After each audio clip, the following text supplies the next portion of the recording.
Hi, everybody. It's Sarah Willis again with another video. Today I'm going to be talking a little bit more about my ayahuasca ceremony. I pray everyone is doing well. This video is called DMT Settings and Archetypes. Before I communed with ayahuasca, I did several years of intense research on this medicine just to make sure it was going to be okay. I'm getting information to see if it would help me. And I saw a common theme with both smoking DMT and drinking DMT in the form of ayahuasca. I've had many mentors throughout my life, and my college English professor was one of my mentors for saying, if so, so what? Like, if there's a commonality of settings and archetypes, what does that mean? Could it be that we could experience this in the next life or in the spirit world? What do you think? Comment below. Or if you have any questions, comment below. But anyway, let's just get started. So DMT settings and archetypes. First, let's define what I mean by settings. Setting, the place or type of surroundings where something is positioned or where an event takes place. An archetype is defined as a recurrent symbol or motif in literature, art, or mythology. In Jungian psychology, an archetype is a primitive mental image inherited from the earliest human ancestors and supposed to be present in the collective unconscious, or another word for that is the spirit world. The original pattern or model of which all things are the same type or representations or copies. Here are 12 archetypes. I believe there's many more, but here are 12. The innocent or the ingenue, the everyman, the hero, the outlaw, the explorer, the creator, the ruler, the magician, the lover, the healer or caretaker, caregiver, the jester, and the sage or mystic. The setting that I observed in researching smoking DMT experiences was, I have this common setting of the Mosaic Pavement, the black and white. It's not going to be black and white. We'll see in a moment. I have a picture. But the black and white checkered floor has existed in temples since the times of ancient Egypt. More than simply decorative, the Mosaic Pavement bears a profound esoteric meaning. Today, it is one of Freemasonry's most recognizable symbols, and it is the ritualistic floor of all Masonic lodges. The pavement is an area on which initiations occur and is emblematic of human life, checkered with good and evil. And the common archetype I noticed in smoking DMT experiences was the jester. The jester, the trickster, the clown, the fool, the heyoka, the coyote. A professional joker or fool at a medieval court, typically wearing a cap with bells on it and carrying a mock scepter. Here I have a picture, a screenshot of somebody picked up on this too. I've heard people notice this common theme. So there's the black and white, or it's not black and white, it was multicolored checkered floor and the jester. All right, moving on. So what I'm about to explain is my own experience and what I've researched too, other people's experience, the settings and archetype. So this was my experience I had with DMT during my ayahuasca ceremony. For some context, this was the most intense part of my ayahuasca ceremony. What I'm about to describe is right after I experienced Hieros Gamos, or another way to describe this is quantum entanglement, with my twin flame, and before I was taken to the hell realm. So right after Hieros Gamos with my twin, and going to the hell realm. Right in between that is what I'm about to describe to you. And the setting that I experienced is what I'm going to call the desert place. And I'm going to introduce it by using Psalm 23. The Lord is my shepherd, I shall not want. He maketh me to lie down in green pastures. He leadeth me beside the still waters.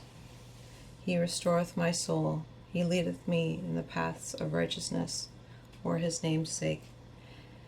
Yea, though I walk through the valley of the shadow of death, the desert place, I will fear no evil, for thou art with me. Thy rod and thy staff, they comfort me. What the psalmist is stating here is his faith in God, that even in the most dire of settings, he will not fear, because God will lead him to the paths of righteousness, provide for all his needs, and protect him.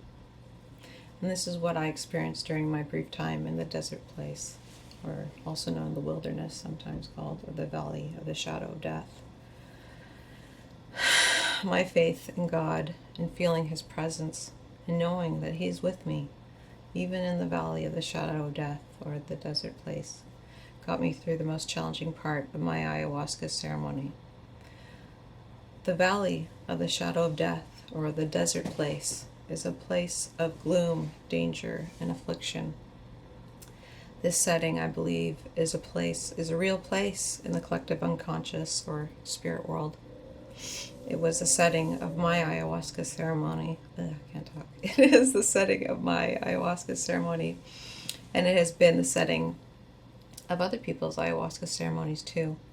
Here's another Bible verse that touches on this just very briefly. Luke 11:24-26. When the unclean spirit is gone out of a man, he walketh where? Through dry places. He walketh through dry places, the desert place, seeking rest, and finding none. He saith, I will return unto my house, from whence I came out. In translating the ancient Hebrew, the valley of the shadow of death isn't entirely accurate. The Hebrew word is salmawet, which means darkness. Some translate as shadow, as dark shadow. Another archetype not mentioned in the list above is the Undertaker archetype. I experienced the Undertaker archetype as the top hat shadow being. Unlike ghosts, which are heard but not seen, shadow people are typically seen but not heard. This, however, was not my experience, as I heard the top hat shadow being speaking to me, and I saw many different versions of the top hat shadow being. And I have a video from 2010's Clash of the Titans. It's pretty much exactly what I experienced, except for they call these beings the jinn, except for the jinn in my experience, where the shadow being was, they had red eyes. So let's check it out.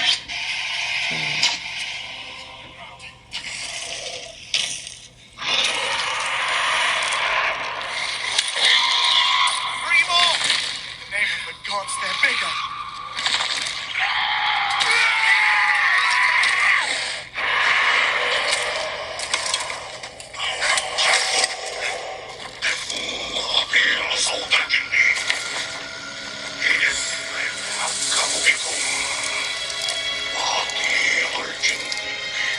What are they? Jinn. I fought them in the Legion. This is their desert. I thought so. They aren't you? That's pretty almost exactly what I experienced. I was like flying through the air after them, and they weren't walking like in the movie. They were flying too. It was really weird. But he was talking to me just like that, with red eyes. I don't know what he was saying, but he sounded exactly like that, and it was all flowy with the banners. People who are high on meth are somehow tuned into this shadow being's world. Just one example of a shadow being are the coachman's goons from Pinocchio, but there are many, many, many others. But here's the goons in Pinocchio. Those are shadow people who helped get all the children up to do the Dark Lord's bidding. Those are shadow people.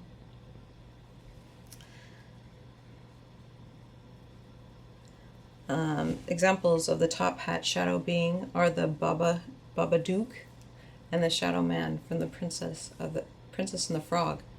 And there are many, many others examples. I was going to do this huge long list, but comment below if you...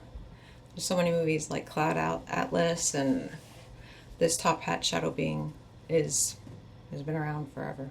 It's part of the collective unconscious.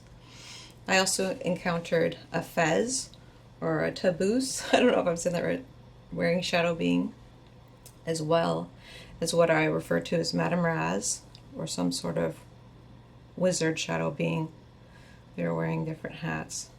So I saw one shadow being that had a hat like that, like Madame Raz and Shira, and one of them also was wearing a hat like this, a fez hat. Alright, so yeah, you want to see more about my ayahuasca, check out my last video. My first ayahuasca ceremony, I explain the whole experience. But I just gave you the most intense part. Hope you liked it. So yeah, if so, so what? What do you think? Why are these experiences a common thing for people? Much love. Thank you so much for checking out this video. I'll see you guys later. Bye for now.